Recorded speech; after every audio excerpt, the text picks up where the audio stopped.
بسم اللہ الرحمن الرحیم. سامعین اکرام، یہ قرآن سننا.com کی پیشکش ہے. ہمارا انٹرنیٹ پر پتہ ہے www.quransunnah.com. الحمد لله نحمده ونستعينه ونستغفره ونؤمن به ونتوكل عليه ونعوذ بالله من شرور أنفسنا ومن سيئات أعمالنا. من يهده الله فلا مضل له ومن يضلله فلا هادي له. ونشهد أن لا إله إلا الله ونشهد أن محمدا عبده ورسوله. أما بعد فإن خير الحديث كتاب الله وخير الهدي هدي محمد صلى الله عليه وسلم وشر الأمور محدثاتها وكل محدثة بدعة وكل بدعة ضلالة وكل ضلالة في النار. قال الله تبارك وتعالى في القرآن المجيد: أعوذ بالله السميع العليم من الشيطان الرجيم. بسم الله الرحمن الرحيم. إن الله وملائكته يصلون على النبي يا أيها الذين آمنوا صلوا عليه وسلموا تسليما.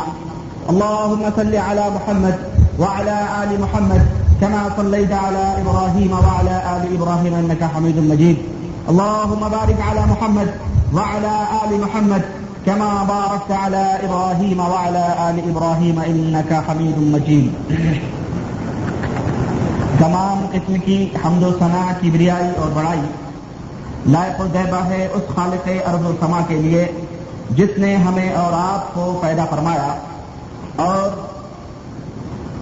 بیش بہا درود و سلام اس ذات مقدسہ مبارکہ مطہرہ پر جو ساری کائنات کے لیے رحمت للعالمین بن کر کے تشریف لائے اور ہم سب کے رہنما اور رہبر، ہادی اور مرسل بن کے تشریف لائے. دوستوں اور بھائیوں،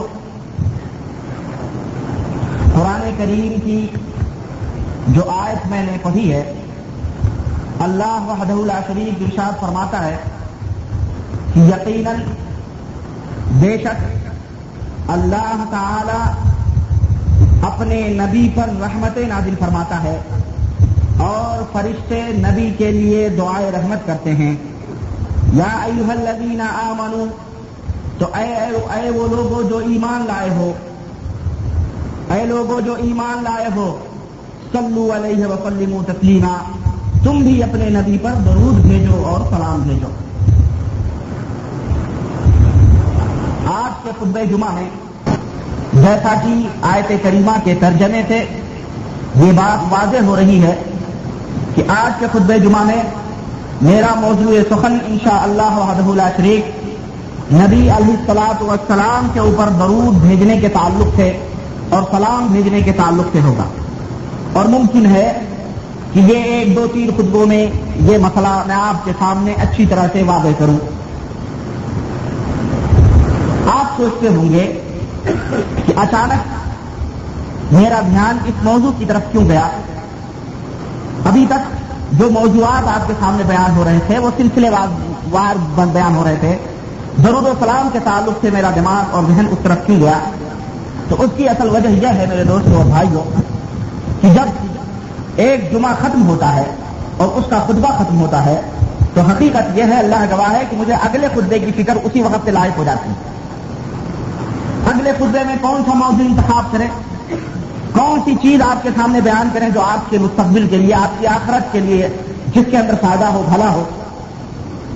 تو اگلے موضوع کے چننے کے لیے اور اس کے اختیار کرنے کے لیے مجھے بے شمار کتابوں سے گزرنا پڑتا ہے. بے شمار کتابیں میں مطالعہ میں کرتا رہتا ہوں، پڑھتا رہتا ہوں. خیر یہ سب بتانے کی ضرورت نہیں ہے. میرے کہنے کا مطلب یہ ہے کہ اس دفعہ بھی میرے ساتھ کچھ ایسا ہی ہوا کہ جب میں موضوع کے چوائس کے لیے، موضوع کے انتخاب کے لیے، کچھ دوست اور احباب نے بہت سارے موضوعات پہلے سے دیے ہوئے کہ جناب اس موضوع کے اوپر ہونی چاہیے تقریر، اس موضوع کے اوپر بہت ساری جہالتیں ہیں اس ٹاپک کے اوپر. کچھ ٹیلی فون کے ذریعے ریاض سے بھی آئے کہ جناب اس موضوع کے اوپر ایسی بیان ہونے چاہیے. بہرحال تو میں کسی کے اوپر سمجھ نہ سکا میں کون سی بات بیان کروں. میں نے خود ہی اپنے دل سے رہنمائی حاصل کی اور اللہ تبارک و تعالیٰ نے میری رہنمائی فرمائی. اور کتابوں کے مطالعے ہی کے دوران مجھے ایک کتاب ایسی میرے ہاتھ لگی جو میری لائبریری کے اندر موجود تھی، جسے پڑھ کر اور جسے دیکھ کر میرا اپنا پرانا دور یاد آ گیا، اپنا پرانا ماضی یاد آیا اپنا وہ زمانے جاہلیت والا زمانہ یاد آ گیا کہ میں آپ کو اس کے سلسلے میں کیا بتاؤں.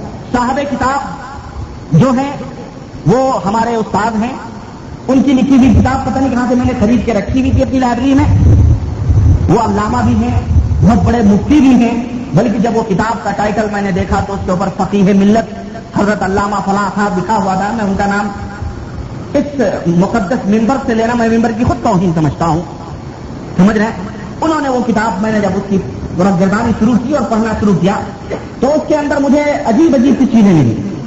مجھے یہ پتا چلا اس کتاب کا نام تھا تعظیم نبی صلی اللہ علیہ وسلم کی اعلیٰ تحقیق.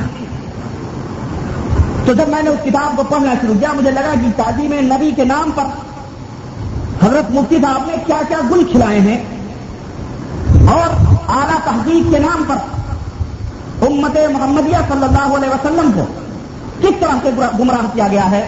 وہ کتاب اگر عوام الناس کے ہاتھ میں مل جائے, پہنچ جائے, تو یقیناً عوام الناس بیچارے عربی عبارتیں دیکھ کے یہ سمجھیں گے یا تو یہ قرآن کی آیت ہے یا حدیث کی آیت. اللہ کی قسم ہے وہ کتاب میں نے شروع سے لے کے آخر تک پڑھی. اس کے اندر چند آیتیں اور چند صحیح حدیثوں کے علاوہ فلانے کے اقوال, فلانے کے اقوال, فلانے کے اقوال, فلانے حضرت نے فرمایا, فلانے برنزجی رحمت اللہ علیہ نے فرمایا, فلانے فلانی رحمت اللہ علیہ نے فرمایا, حضرت العارف باللہ نے فرمایا. یہی سب اقوال تھے جس سے انہوں نے نبی کریم صلی اللہ, اور پوری کتاب تعظیم نبی کے موضوع کے اوپر انہوں نے لکھی. اور لاسٹ میں چل کے جو تعظیم انہوں نے ذکر کی, ہر ایک وہ تعظیم کرتا ہے. نبی رحمت صلی اللہ علیہ وسلم کی جو تعظیم نہ کرے, نبی کریم صلی اللہ علیہ وسلم کی جو توقیر نہ کرے, نبی رحمت صلی اللہ علیہ وسلم کی جو عزت نہ کرے, آپ کا جو احترام نہ کرے, ایک آدمی, ایک مسلمان جو کلمہ وہ ہے, وہ یہ نہیں کہہ سکتا ہے کہ اگر وہ توہین کرنے والا, وہ احترام نہ کرنے والا مسلمان, وہ یہ نہیں کہہ سکتا. وہ کافر ہے جو نبی کریم صلی اللہ علیہ وسلم کی احانت اور توہین کرے یا نبی کریم صلی اللہ علیہ وسلم کی تعظیم اور توقیر نہ کرے. وہ باتیں انہوں نے ذکر کی ہیں, اخیر میں چل کے انہوں نے اپنا موقف ظاہر کیا ہے. اور اللہ کی قسم ہے نہ کوئی قرآن کی دلیل ہے اور نہ ہی کوئی حدیث کی دلیل ہے, بلکہ صرف کچھ پتہ نہیں کون کون سے مرے ہوئے عارف باللہ اور صوفیوں کی باتیں ہیں. اس کو لے کر کے انہوں نے قیام تعظیمی ثابت کیا ہے. کیا ثابت کیا ہے؟ کھڑے ہو کر کے درود و سلام پڑھنے کا ثبوت اس مفتی نے ثابت کیا ہے. اور لکھا اعلیٰ تحقیق, لکھی ہوئی ہے کتاب میں اعلیٰ تحقیق. غرض کی جب میں نے وہ کتاب پڑھی تو مجھے معلوم ہوا کہ یہ فقیہ ملت کی فقاہت اور ان کی سمجھدانی قوم کو کس گڈھے میں ڈھکیل رہی ہے اور کہاں لے کے جا رہی ہے. اور جگہ جگہ اس کتاب کے اندر توحید و سنت کے حاملین اور کتاب و سنت پہ چلنے والوں کو عجیب عجیب لقب سے نوازا گیا. کہیں غیر مقلد کہا گیا, کہیں وہابی کہا گیا, کہیں لہابی کہا گیا, کہیں مرتد, کہیں مردود, لگا نے کیا کیا نام سے تعظیم نبی اور توقیر نبی کے نام سے انہیں گستاخ رسول کہا گیا, انہیں غدار مصطفیٰ کہا گیا, انہیں پتہ نہیں کن کن القاب سے ان کو نوازا گیا. غرض وہ موحدین, ان موحدین کے بارے میں جو صرف اور صرف یا تو جیتے ہیں تو نبی کریم, یا تو جیتے ہیں تو اللہ کے قرآن کے نام پر جیتے ہیں, اور مرتے ہیں تو نبی مصطفیٰ صلی اللہ علیہ وسلم کے فرمان کے نام پہ مرتے ہیں. ان لوگوں کو اس طرح کے برے القاب سے نوازا گیا. یقین جانے میری پھر وہ میں نے آپ کو بتایا کہ مجھے اس قدر غصہ آیا, لیکن میں نے بہت ضبط کیا. میں نے کہا ذرا یہ مسئلہ بھی عوام الناس کے سامنے واضح ہونا چاہیے, اور تعظیم نبی اور توقیر نبی اور نبی کریم صلی اللہ علیہ وسلم کے درود و سلام کے پس پردہ اور اس کے پس پشت لوگوں کو جو جو گل کھلائے جا رہے ہیں اور جس طرح سے عقیدے لوگوں کے سامنے بیان کیے جا رہے ہیں اسے بیان کرنا چاہیے.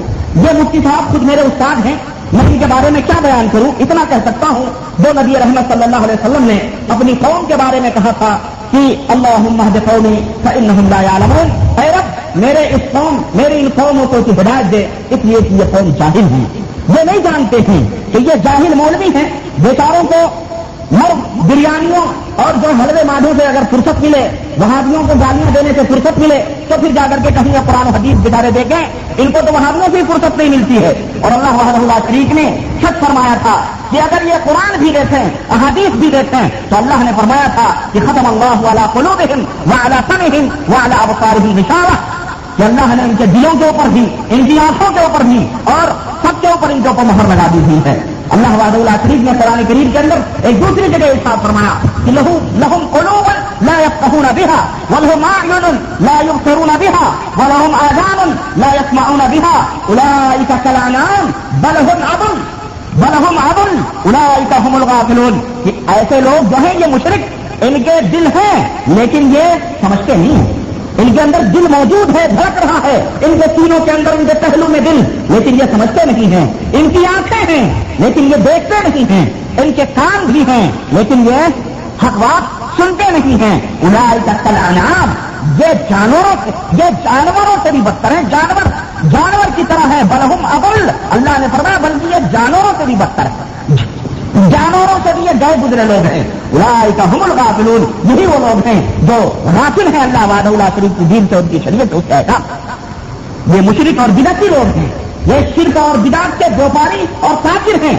قوم کو گمراہ کرنے کے لیے شیطان نے ان کے دماغوں میں گھر بنایا ہوا ہے. ان کے دماغوں میں شیطان بیٹھا ہوا ہے، ان کے دل میں بیٹھا ہوا ہے اور وہیں سے ان کو گھماتا ہے. میں نے مناسب سمجھا کہ چلو آج اپنے آقا و مولا احمد مجتبی مدنی تاجدار جناب محمد رسول اللہ صلی اللہ علیہ وسلم پر درود و سلام کے تعلق سے کچھ باتیں آپ کے سامنے بیان کرتا چلوں اور امت کے ان دجالوں اور امت کے ان کذابوں کے چہروں کو بھی بے نقاب کرتا چلوں، جنہوں نے سنت کے پردے کی آڑ لے کر کے، جنہوں نے محمد رسول صلی اللہ علیہ وسلم کی آڑ لے کر کے، جنہوں نے تعظیم نبی اور توقیر نبی صلی اللہ علیہ وسلم کی آڑ لے کر کے توحید و سنت کے کلیجے پر خنجر بھونپا ہے. انہوں نے تلوار ماری ہے اس کے کلیجے میں. جنہوں نے جنوں کا نام خرد اور خرد کا نام جنوں رکھ دیا ہوا ہے. توحید کو کفر اور کفر کو توحید ثابت کرتے ہیں. سنت کو بدعت کو سنت اور سنت رسول صلی اللہ علیہ وسلم کو انہوں نے اپنے دار حیات سے نکالا دیا ہوا ہے. کتاب کے اندر موجود ہے کہ حضرت ابوبکر صدیق رضی اللہ تعالی سنت کی تعظیم اور توقیر، کتاب کے اندر خود مفتی صاحب تحریر کرتے ہیں کہ حضرت ابوبکر صدیق رضی اللہ تعالیٰ عنہ نبی کریم صلی اللہ علیہ وسلم کی وفات ہوتی ہے، امیر المومنین انتخاب کیے جاتے ہیں اور حضرت اسامہ جو جیش نبی کریم صلی اللہ علیہ وسلم نے ان کو بھیجا تھا لڑائی کے لیے، مدینے کے دروازے پر کھڑا ہوا ہے. صحابہ کرام کہہ رہے ہیں ابوبکر اس لشکر کو اجازت دو تاکہ وہ جائے کافروں سے لڑنے کے لیے، اس لشکر کو روک لو تاکہ نبی کریم صلی اللہ علیہ وسلم کی وفات ہو چکی ہے، چاروں طرف کے قبائل بغاوت کا اعلان کر چکے ہیں، ممکن ہے مدینے کے اوپر حملہ ہو جائے. اس لیے اسامہ کا وہ لشکر جو نبی کریم صلی اللہ علیہ وسلم نے مدینے کے دروازے پر کھڑا کیا تھا اور بھیجا تھا، ابھی وہ مدینے کے دروازے پہ کھڑا ہوا ہے، اس کو روک لو، مت جانے دو. پر حضرت ابوبکر صدیق رضی اللہ تعالیٰ عنہ نے کہا تھا واللہ لا احل عقدۃ عقدها رسول اللہ صلی اللہ علیہ وسلم، اللہ کی قسم ہے کہ میں وہ گاٹھ کھول ہی نہیں سکتا جس گرہ کو اللہ کے رسول صلی اللہ علیہ وسلم نے لگایا ہو. میں اس لشکر کو کیسے روک سکتا ہوں جسے نبی کریم صلی اللہ علیہ وسلم نے میدان جنگ میں جانے کی اجازت دی ہو. اللہ کی قسم ہے مدینے کی گلیوں میں میری بیٹی عائشہ کے اور نبی رحمت اللہ علیہ وسلم کی بیویوں کے کتے چتڑے کر دیں پھر بھی میں اس لشکر کو نہیں روک سکتا ہوں. یہ نبی رحمت اللہ علیہ وسلم کی تعظیم، نبی رحمت اللہ علیہ وسلم کی احادیث، آپ کی باتوں کے اوپر عمل کرنے کا جذبہ نوٹ کیا ہے مفتی نے. اور ذرا اس مفتی سے پوچھو کہ صبح شام میں نے اپنی آنکھوں سے دیکھا ہے کہ اسی قبر کے اوپر جا کے سجدے کرتا ہے، اسی قبر کو چومتا ہے، اسی قبر کی چادروں کو اپنی آنکھوں سے لگاتا ہے، نیاز کرتا ہے، فاتحہ کرتا ہے. اور میں نے تو یہاں تک سنا ہوا ہے، اس کے زبانوں سے سنا ہوا ہے، کسی غریب نے دعوت لینی، بٹاٹا کھلا دیا، مفتی نے کہا بلا لیتے ہیں، بٹاٹا اور آلو سالن بنا کے کھلا دیتے، معلوم ہوتا کبھی ہم نے آلو کھائے نہیں، گوشت نہیں پکاتے. یہ مفتیوں کے حالات ہیں بیچارے، یہ دادیات ہیں. میں ان کے اوپر کیا گفتگو کروں، کیا بحث کروں اور کیا ان کے بارے میں بتاؤں. یہ کون لوگ ہیں؟ یہ ہمارے استاد تھے. یہ نبی کریم صلی اللہ علیہ وسلم کا جذبہ خود کتاب نے نوٹ کیا ہوا ہے، لیکن خود عمل کرنے کا جذبہ کدھر چلا جاتا ہے؟ کیا انہیں نہیں پتا ہے سنت کیا ہے، بدعت کیا ہے؟ کیا انہیں نہیں؟ بدعت کی تعریف میں کہتا ہے جی بدعت تو پھر ٹرین پہ چلنا بھی بدعت، ٹوپی لگانا بھی بدعت، ٹیری کارڈ کپڑا پہننا بھی بدعت، پنکھے لگانا بھی بدعت، ہوائی جہاز تحت کرنا بھی. یہ مفتی ہے، ان کو تمیز ہی نہیں ہے کہ بدعت کس کو کہتے ہیں اور سنت کس کو کہتے ہیں. اللہ انہیں ہدایت دے.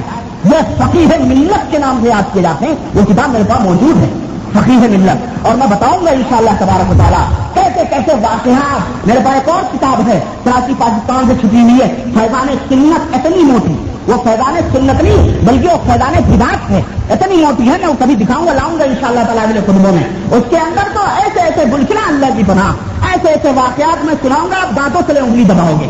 لاؤں گا میں انشاءاللہ تعالیٰ. میری تو عادت ہے صاف منہ پہ سیدھے کھول کر کے بیان کرنی. دیکھو یہ آئینہ ہے، اپنا چہرہ دیکھو، سیدھی کی بات ہے.